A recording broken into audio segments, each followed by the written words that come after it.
Good morning, grade 11 Integrity. I am Mr. Cedric John Nolan, and I will be your teacher for today in our teaching and assessment of literature studies. So before we formally open up our discussion for today, I want you to please all rise. And President of the class, will you please lead the prayer for today? Okay, let's all pray. The name of the Father, and of the Son, and of the Holy Spirit. Amen. Glory be to the Father, and to the Son, and to the Holy Spirit, as it was in the beginning, is now, and ever shall be, the world without end. Thank you so much, Mr. President. Before you take your seat, kindly arrange your chairs and pick up the names under your tables. And you may now be seated. I would like to ask Lester, as the secretary of the class, would you mind telling us an update about our attendance for today? We have no absent for today, sir. Very good. Now give yourself a round of applause. Okay. Now, before we proceed, and before I will introduce another topic for today, I would ask somebody to have a recapitulation of what we have discussed last week. Now, what we have discussed last week? Yes, sorry. We discussed regarding to the particular advice genre. Perfect. Now, next question will be who can give me those 5 literary genres? Yes, Sam. The 5 literary genres are poetry, drama, prose, non-fiction, and media. Okay, very good. And the last question for the recapitulation. Among those 5 literary genres, what is your favorite doing the most? Yes, yeah. Poetry has been my favorite genre because of its various structures and wide variety. Right, that is literally an interesting genre. Now, I will introduce to you to another topic which is also interested. It will be starting right now. Well, I will be posting these posters. Now, what I want you to do is just to look at these posters and read it. Can you see the posters clearly? Very good. Now, I'm going to read the first statement. My dad can lift over 2 tons. Second statement, that food was so hot for my ears were smoking. Third, that boy runs faster than a car. 4, I'm so tired I could sleep a year. 5th, I'm 20 feet tall this month. I must have walked 100 miles. He cried so long that he made a lake. I'm so hungry I could eat a horse. And last is you have a million toys at your house. Now, Carlo, would you mind to stand, please? What have you noticed about this statement? Is this possible or impossible? Possible. Very good. These statements are clearly and evidently impossible. Now, simply this. Read the statement, that boy runs faster than a car. Can Samuel run faster than a car? No. Yeah, that is perfectly impossible. The next premise will be a poem entitled In the Kitchen. I'm going to read the poem again loudly, and I will ask a question right after reading. In the kitchen, the taps go clip-clop, the saucepan goes stir-slop, the knives and forks go rattle-clatter, the baby goes pitter-patter, the phone goes ring-ting, and the microwave goes bip-ping. What have you noticed about this specific poem? Yes, Lester. The statement is written to present figure of speech. Very good. That was really noticeable. That was the perfect answer. It has rhythm. Lester mentioned that it has rhythm. The word rhythm is used specifically. Now, Sam, would you mind telling me the words that has rhythm? Okay. Very good. You may now take your seat. Now, as you have noticed, there is a specific pattern. Every line of the poem has a rhythmic pattern.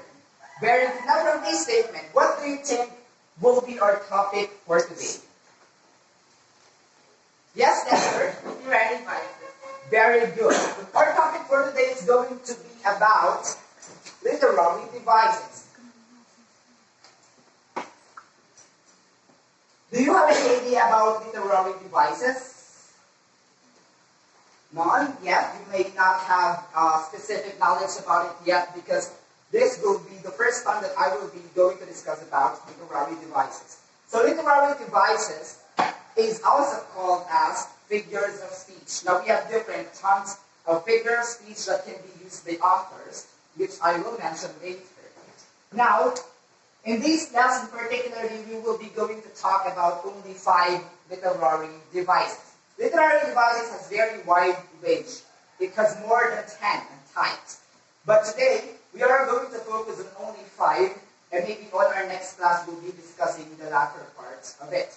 Now, we will be having a simple game that will introduce you these 5 words. I will be posting 5 rumbled words, and what I want you to do is to arrange it.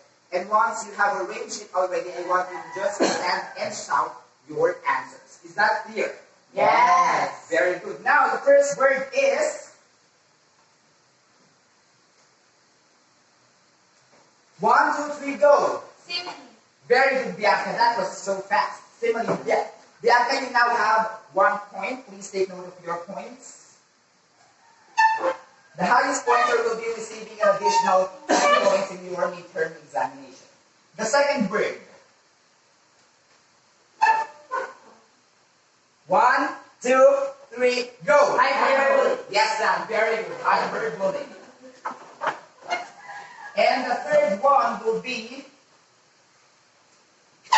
Wait for my signal. 1, 2, 3, 4. 1, 2, 3, go. Metaphor. Very good, answer. That's metaphor. And the fourth one, before we proceed to the last, will be 1, 2, 3, go. Personification. Very good, Nicole. Personification. And the last one will be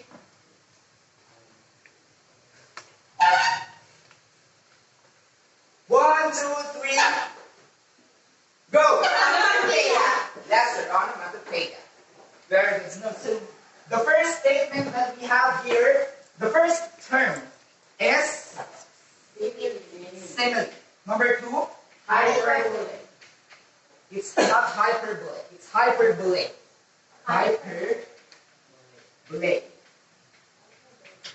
And then we have metaphor. Very good. And then personification. And then the last one will be onomatopoeia.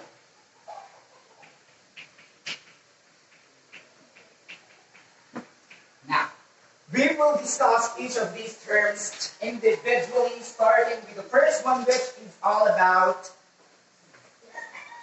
simile. Everyone please pronounce simile. Simile. Very good. Now, I have here the definition of the term simile.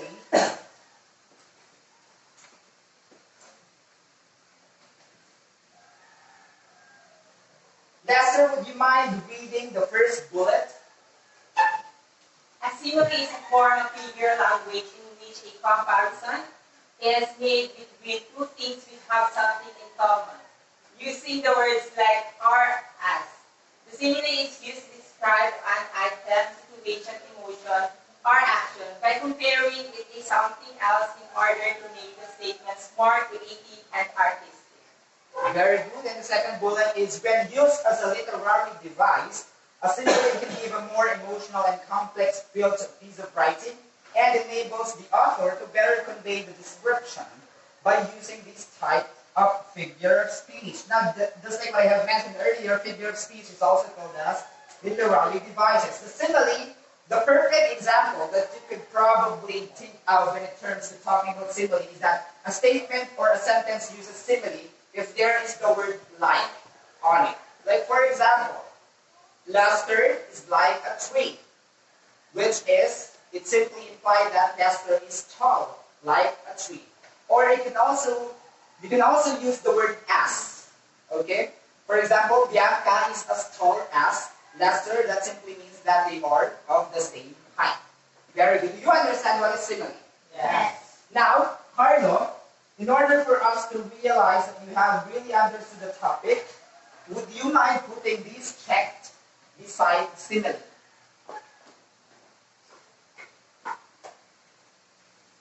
Very good. Give Carlo a round of applause. The second one will be about metaphor.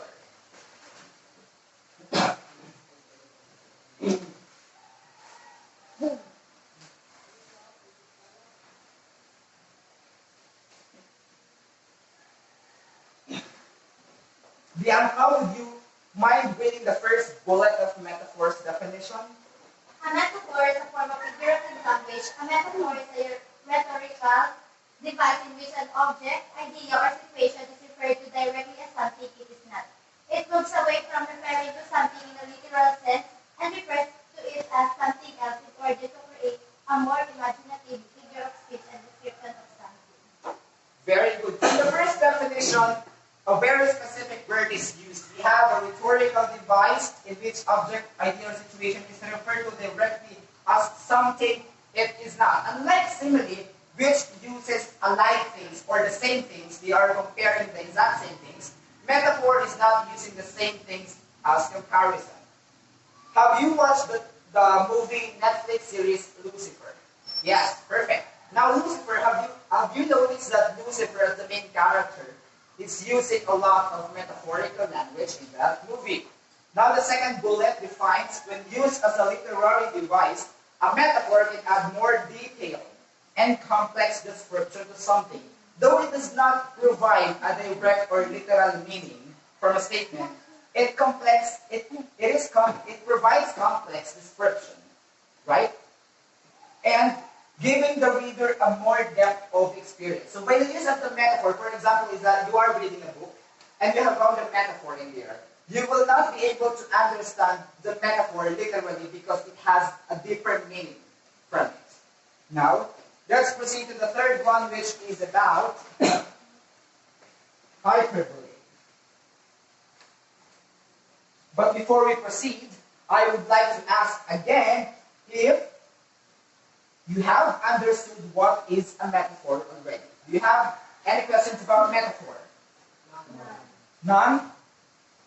If so, I would like to ask Lester to put a check behind metaphor, which I will be posting, in order for me to realize that you have really understood what is meant by the metaphor.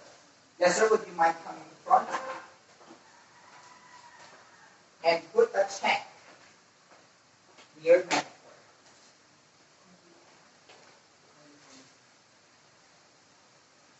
Very good. Give Lester a round of applause. Now, from the two statements, do you have any questions from the two terminologies? No. Okay. The third literary device, which is hyperbole. Everybody say hyperbole. Hyperbole. Very good. Now, who can read me the first definition? Yes, Lester. In short, hyperbole is a statement which has been exaggerated and it is used to overstate our situation and it's not intended to take literary hyperbole. Maybe it's used to in a figurative language for overexpress what someone is saying. In such as example of I almost died from laughter. The speaker did not literally almost die, but using this hyperbole, they are expressing that they laugh a great deal. Very good. The term exaggerated is emphasized in this definition. When we say exaggerated in Tagalog, ito ay exaggerated ay parang overacting. Meaning, any statement that is overacted upon or is exaggerated is called a hyperbole statement. So, the example here is I almost died from laughter. Mamamatay ako matatawa. Is that possible? No. No one can die from laughter. Only except you already have a specific or already occurring disease that was only triggered by the laughter. Now, hyperbole can also be used as a rhetoric device. In this type of use, you might see a phrase such as "we have nothing to fear but fear itself." In this example, the speaker is exaggerating the term or the feeling of being fearful. Now, do you have any questions about hyperbole? What you have to remember is that This is a statement that is just exaggerated or that is impossible. Now, I want Bianca to put the check beside hyperbole. Would you mind coming to front, Bianca, and put a check behind the word hyperbole?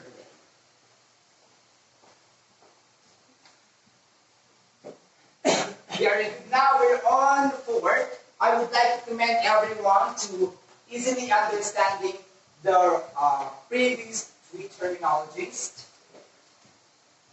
The 4th one will be about onomatopoeia.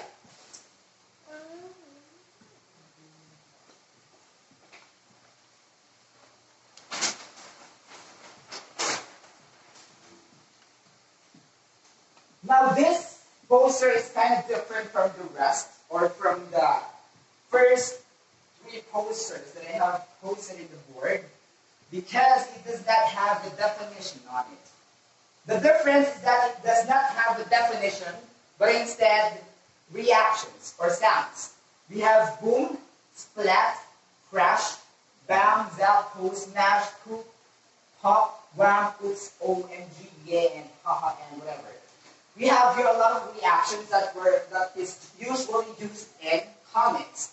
These effects are being used by authors to convey emotions, like for example, sound. What is the sound of a bomb? That could be bang, or a gun. A gun can sound a bang. When someone laughs, when a character laughs, the sound of the laughter is ha ha. So that is how you will know that a statement or a word is onomatopoeia. Onomatopoeia is just a sound. Okay? What is the sound of the V? Just purely when with the term or the sound is used in a sentence, that is clearly used as an onomatopoeia. Are we clear? Yeah. Perfect. Now, Sam, if we are already clear with onomatopoeia, please put a check mark beside onomatopoeia.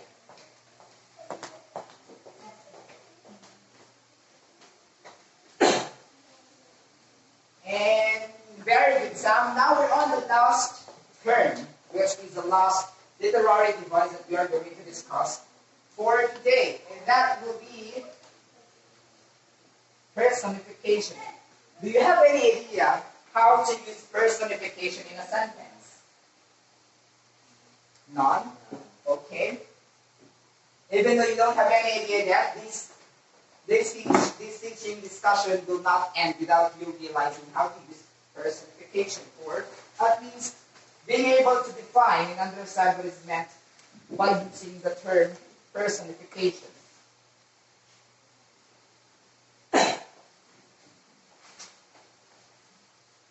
Bianca, would you mind reading the first bullet definition? Personification is when human characteristics are attributed to an inanimate object. It is used to convey the meaning that an item or thing that has performed an action when in reality it has not. This type of figurative language is used as a literary device in order to make piece of writing more vivid and descriptive. It also used in order to better assist the reader in understanding the text and can make a piece of writing more original with the unique in its nature. Very good. Now, in order for you to remember what is personification, you have to use a statement or a word or a description to an inanimate object. What do we mean by inanimate object? Inanimate object is any object that doesn't move or that doesn't has life or is not living, unlike us human and animals. For example, look at this classroom design. For example, I am moving it, but unintentionally it was just moved by the air. I can use personification by just using these in the air. The shapes and the signs are dancing. They are dancing just because of the wind, not because they have life. That's it. The second bullet, it is often used in the way of a metaphor and gives objects emotions, speech, gestures, or desire. It gives an object life. Okay? By the use of personification, even though it is lifeless, by the use of it, an object can be described as dancing, just like what I have told you earlier. Now, do you have any questions about personification? None. Perfect. Now, Carlo, please put a check mark if we are clear.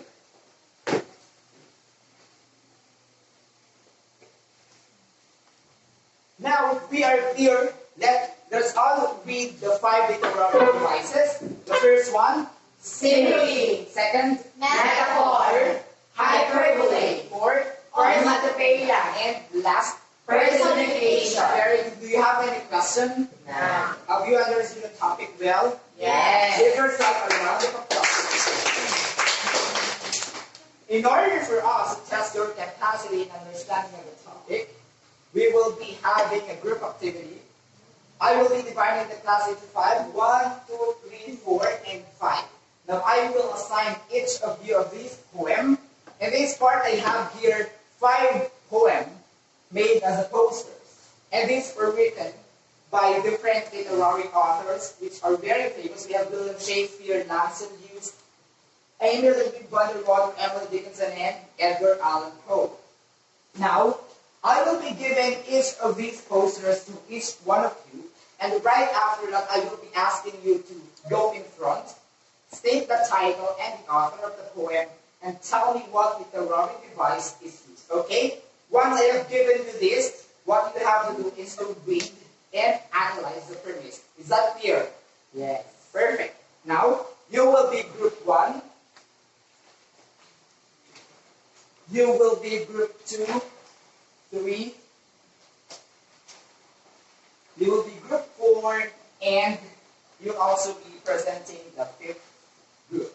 Now, I will give you 2 minutes to read the premise or the poem, and then I will start with the first group. You may start reading.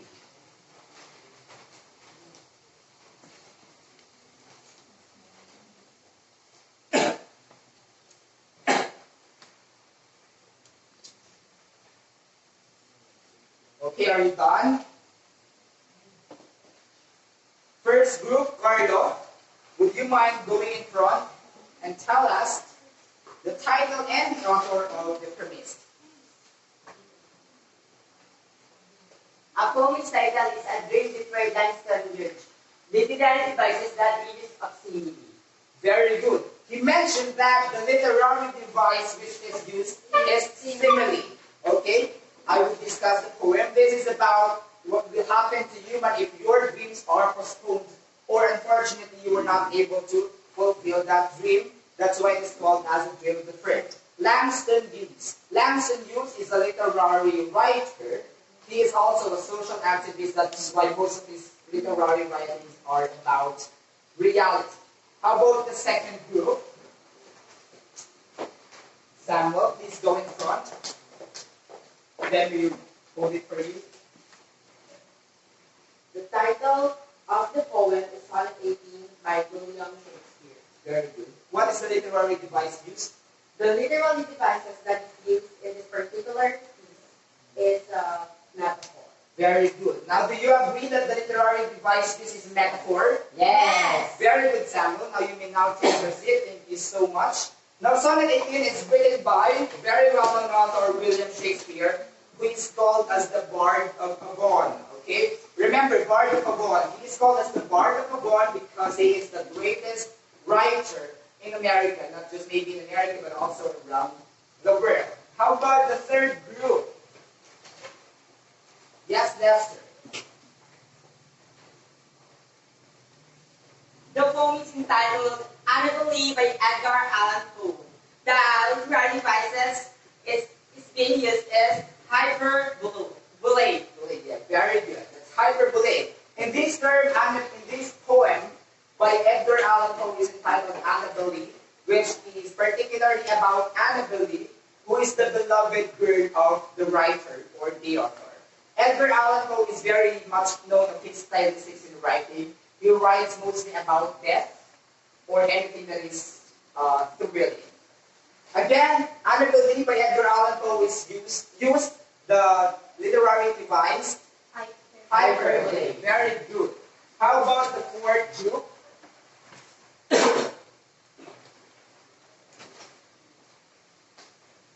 This poem is entitled A devices that is present to this particular piece is onomatopoeia.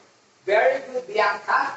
Now, this is clearly can be subjected or seen as a literary piece that uses onomatopoeia, just like what was mentioned by Bianca, because of these sounds.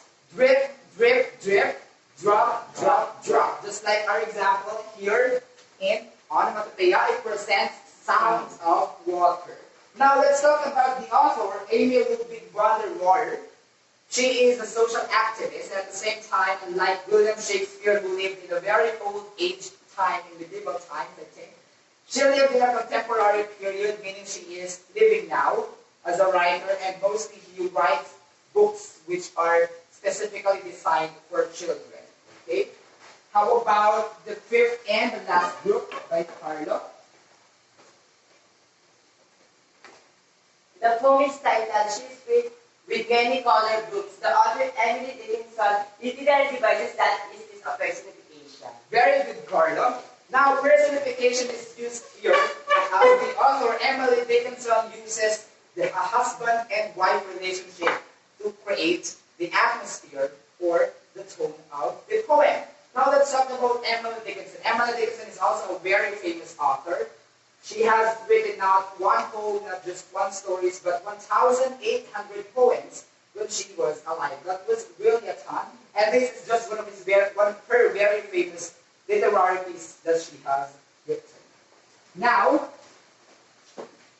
after discussing the 5 literary devices, after knowing its definition and examples, after application of your understanding of the topic, I will now be testing your capacity in answering this evaluation. In this evaluation, I have here 5 pictures. Now, what you are going to do is just to devise or to use any of these literary devices. For example, I have here 5 pictures, okay? You have picked Duterte, for example. Now, what you have to do is just write a sentence, for example, or you can write a poem, or a story, or a song, or any literary piece. But you have to make sure that you are going to use any of these literary devices. Okay? For example, you have written a poem about Lenny Robredo. Make sure that in that poem, you use simile, metaphor, hyperbole, or any of these literary devices. Along with this evaluation is your assignment. Just like what I mentioned in the introduction, we are going to discuss only 5 literary genres today, and other types will be discussed next meeting. As part of your assignment, give other types of literary devices which are not mentioned in today's discussion. You have to define each and write your answer in your literary notebook. So now, I will be giving you 5 minutes to answer the evaluation, and right after that, we will be ending the class, and your assignment you can paste and cut it and paste it in your notebook. This will be checked tomorrow. Now you may start answering.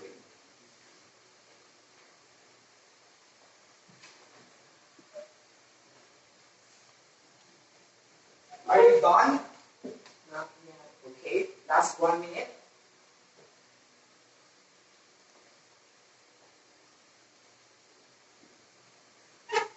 Okay, now what I want you to do is to exchange your papers with your seatmates and let us check. Now there is a criteria present in that evaluation, and what you have to do is to grade your classmates' work fairly. Okay, I want you to be fair in grading your classmates' work. The highest grade will be 10 and the lowest will be 1. You may start grading. Okay, very good. Right after grading, who got 10? Raise your hand. Very good, class. Now, all of you got 10 correct answers. Give yourself a round of applause. It's simply depict or define your knowledge about literary devices. Now, do you have any other questions about 5 literary devices? No. Are you sure? Yes. Are we all clear? Yes. Now, please pass your paper to me as I will be recording these answers. I would like to commend everyone for easily understanding and coping up with the discussion today. Now, please all stand. for the ending prayer. Sam, please end the class with a prayer. In the name of the Father, and of the Son, and of the Holy Spirit. Glory. Glory be to the Father, and to the Son, and to the Holy Spirit, as it was in the beginning, is now, and ever shall be, the world without end. Now, you may now pick up your bags and you may now leave the classroom. Thank you so much, grade 11 integrity. Again, give yourself a round of applause.